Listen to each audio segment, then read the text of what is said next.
What's going on, everyone? Welcome back. Today, we're going to be talking 5 players that should be in store for a bounce back year this 2024 fantasy football season. So sit back, relax, enjoy. If you do, hit that like button, subscribe, give us a follow on Twitter at AllDayPigskin to continue interacting with us there. Let us hear in the comment section. Do you agree, disagree, along with any other questions you guys might have? We'll do our best to answer them all. But with that being said, let's get right into it. And as I mentioned in the intro of this video, we're talking bounce back players. Basically, these are guys that are big names. They were highly drafted last year, proven production in the past, but for one reason or another had a disappointing 2023 season. But the way things are looking in 2024, they should be primed to bounce back.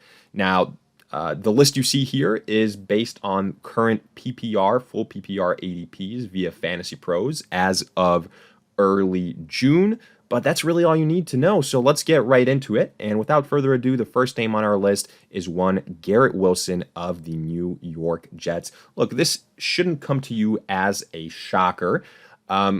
Garrett Wilson, just as a reminder, was somebody that was drafted last year as an end of the first round guy, early second rounder, a lot of hype, a lot of promise, and all of that was obviously because A, we knew how talented he was, but mostly because we knew that the Jets were getting a huge quarterback upgrade with Aaron Rodgers. We had seen what he had done with promising stars like a Jordy Nelson or a Devontae Adams in his years with the Green Bay Packers.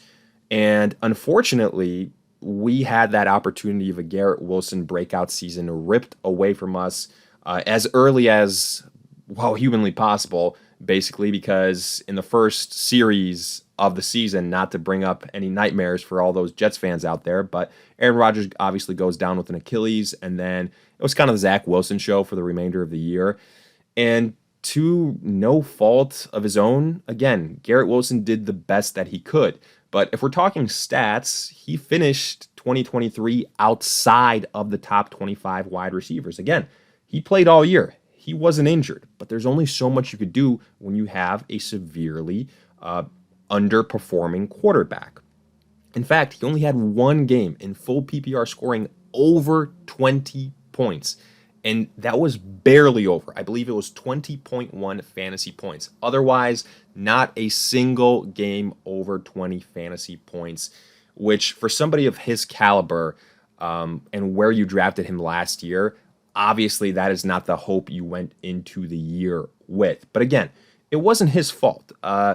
There's only so much you could do when you have Zach Wilson as the quarterback, and the entire game plan changed for that offense. It was short dink and dump passes, and it wasn't really stretching things downfield. The touchdown upside of the offense drastically went down. But the good news is obviously that Aaron Rodgers still with the Jets, and that, you know, there were rumors that he could come back last year if the Jets were in a playoff position. That obviously didn't happen, but by all accounts, all camp notes are that he's playing well so far. He looks good in camp, and the connection between him and Garrett Wilson looks bonkers.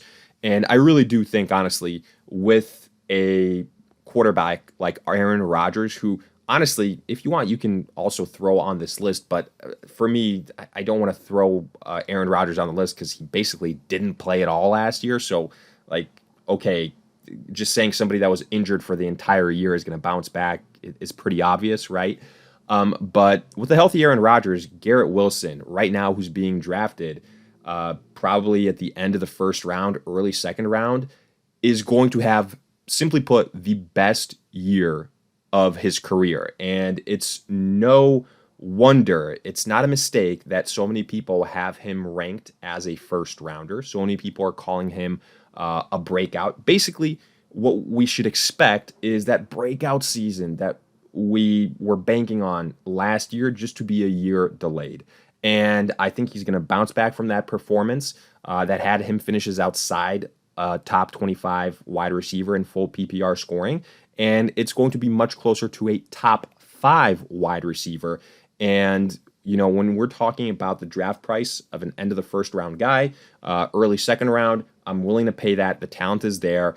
As long as Aaron Rodgers stays healthy, Garrett Wilson should be doing great. But let's move on now here. And not too far down this list, we've got Jonathan Taylor of the Indianapolis Colts. So with JT, it was an interesting situation last year, right? There were a couple of contract situations we were monitoring all year long with big-time running back names. Jonathan Taylor, Saquon Barkley. Ultimately, with Jonathan Taylor, it took a little bit longer. How much of that was, injury? How much of that was, we're going to kind of dig our feet in the ground with contract, being unhappy, et cetera, et cetera. Ultimately, he did end up coming back. But, to an offense that, didn't have Anthony Richardson, so it wasn't quite to its full potential. But honestly, I think it was a situation where Gardner Minshew did really, really well with what he had in front of him. And, if you could argue that Anthony Richardson is going to take away some rushing opportunities from Jonathan Taylor in the future now. But still, when you look at his production last year when he was on the field, a couple of things happened, right?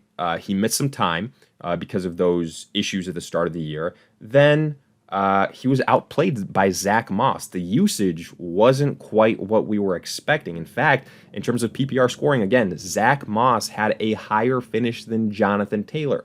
Now, you could point to the fact that Taylor missed those games at the beginning of the year. There were some issues throughout the middle portions of the year as well.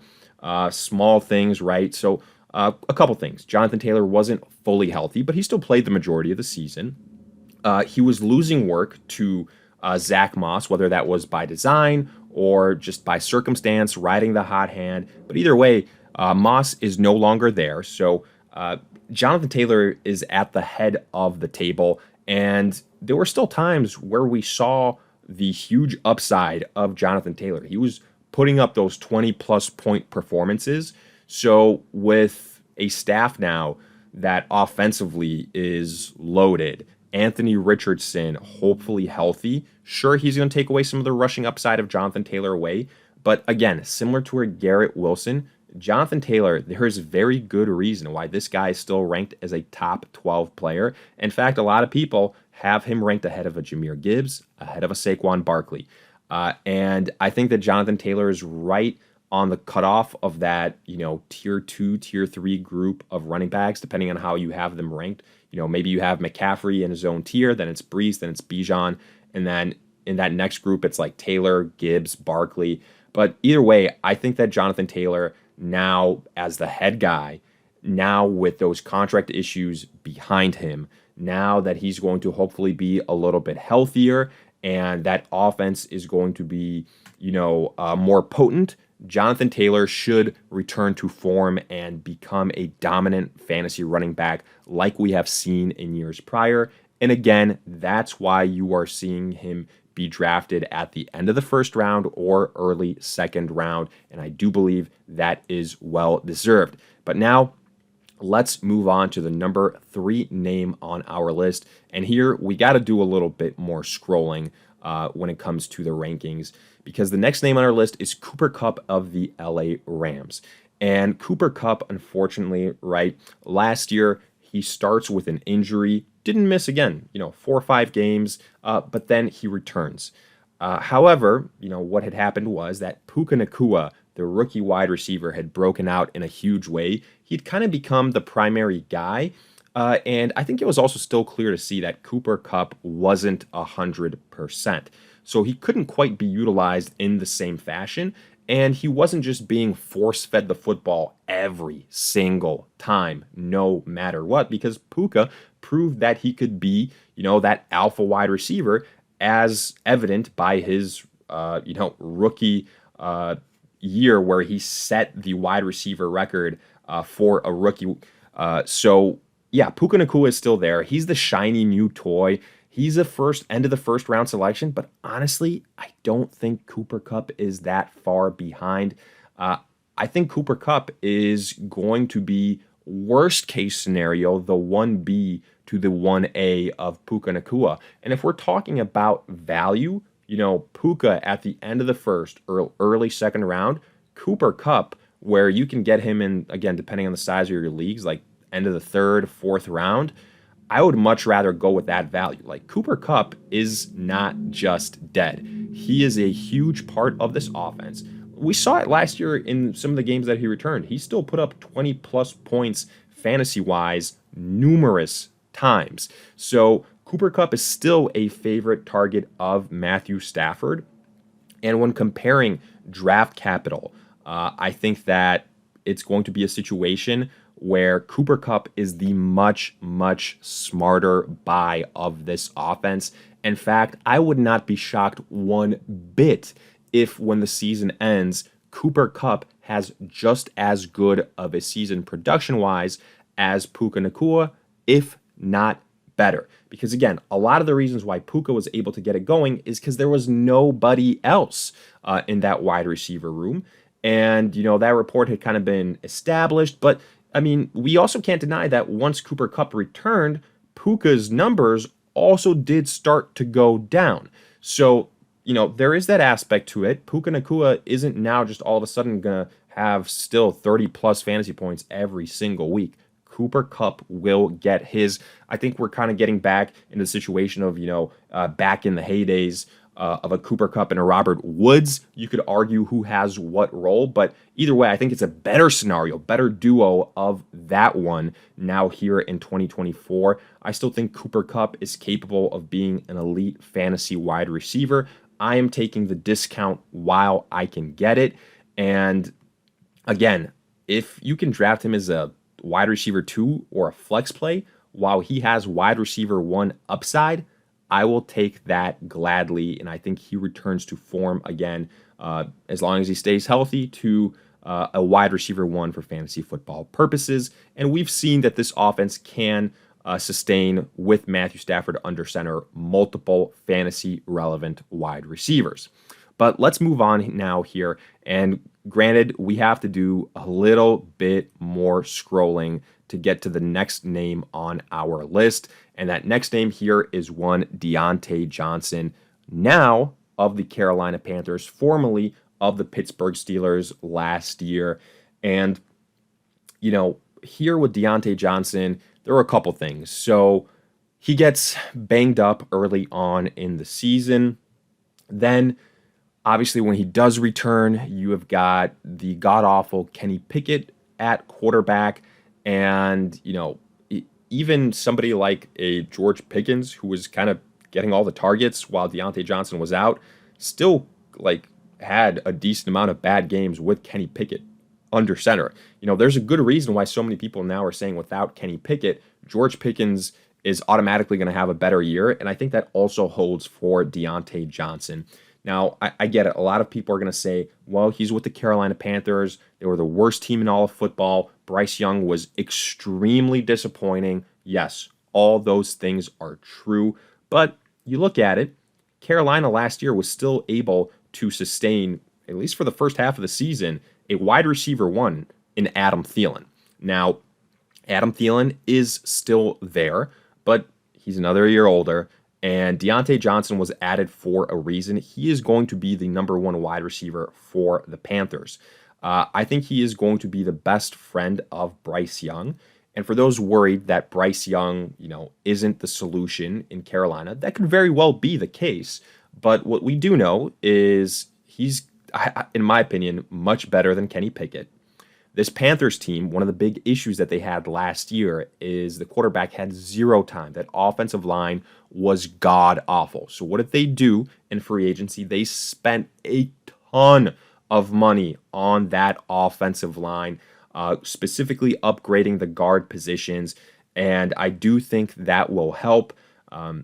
So automatically, Young is going to have more time. Diontae Johnson is going to do something that they needed, and that is be able to stretch the field. In terms of routes, he can run every single route on the route tree. So I'm excited for the upside for Diontae Johnson in this situation. I do think the Panthers, their defense isn't great. So to keep up in contests, they're going to have to air out the football. Like they say, we want to run the ball. I get it. Everybody says they want to run the ball.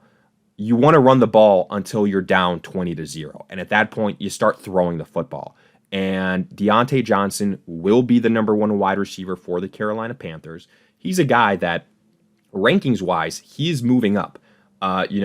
Right now I'd probably say you can get him in like the 7th-ish round, depending on the size of your leagues. I think he could very, very well, be a worthy flex start throughout the majority of the season. We've seen him in full PPR scoring before, like in the days where Big Ben was still on the Pittsburgh offense. Diontae Johnson be a low-end wide receiver one.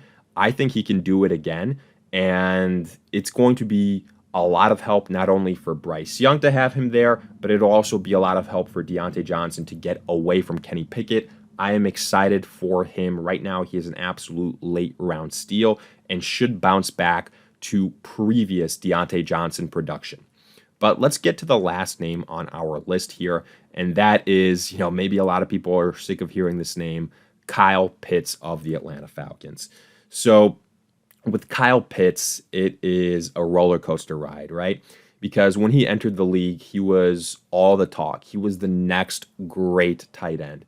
And year one, for the most part, he kind of lived up to that. He put up the numbers, but just didn't necessarily have like huge touchdown realization, stuff like that. But yardage-wise, he had a really good rookie season. And the years following, it was not the case. Last year, it was a combination of things. It was the quarterback play, right? Like Ritter wasn't the guy. And then also, it was just the usage under Arthur Smith of the tight ends, and specifically, whether using Pitts or Jonnu Smith. Like there were multiple weeks where Jonnu Smith outperformed Kyle Pitts. Now, Pitts did kind of get it going towards the end of the year, but I mean, for a large portion of the 2023 season, the guy was droppable. You probably saw him at some point in time hit your waiver wire. It was bad, and even somebody as great as Drake London still had multiple down weeks, inconsistency, and that kind of plagued the entire offense. But why are we excited about Kyle Pitts in 2024?